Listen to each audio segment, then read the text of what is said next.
My final freshman year report card. Mr. Arnold Spirit Jr. Esquire, Ph.D. Rear Dumb High School. Final report card. Freshman year. English, A. Geology, B+. Geometry, A. History, A-. PE, A. Computer programming, A. Let's make houses woody shop, B-.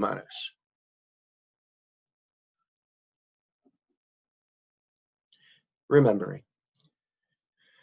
Today, my mother, father, and I went to the cemetery and cleaned graves. We took care of Grandmother Spirit, Eugene, and Mary. Mom had packed a picnic and Dad had brought his saxophone, so we made a whole day of it. We Indians know how to celebrate with our dead. And I felt okay. My mother and father held hands and kissed each other. You can't make out in a graveyard, I said.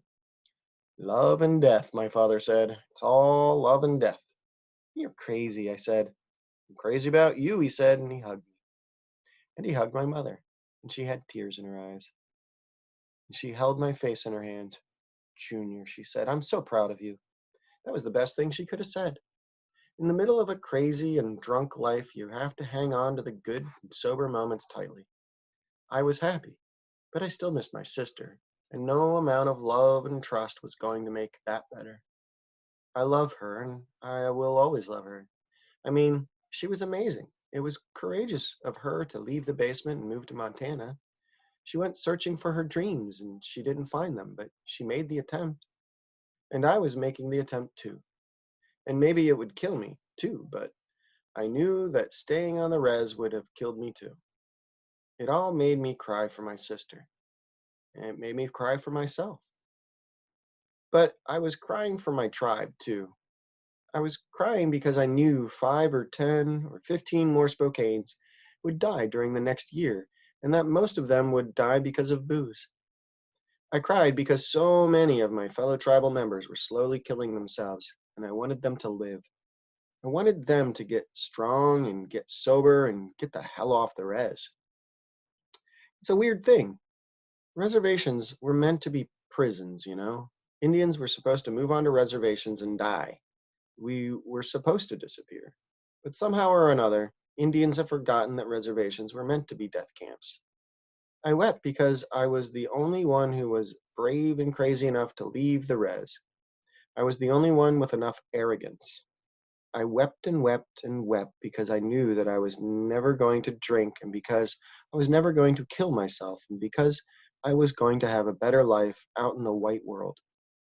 I realized that I might be a lonely Indian boy, but I was not alone in my loneliness.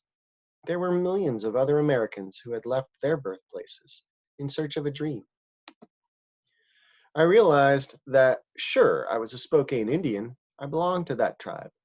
But I also belonged to the tribe of American immigrants, and to the tribe of basketball players, and the tribe of bookworms, the tribe of cartoonists, and the tribe of chronic masturbators, and the tribe of teenage boys, and the tribe of small town kids, and the tribe of Pacific Northwesterners, and the tribe of tortilla chip and salsa lovers, and the tribe of poverty, and the tribe of funeral goers, the tribe of beloved sons, and the tribe of boys who really miss their best friends.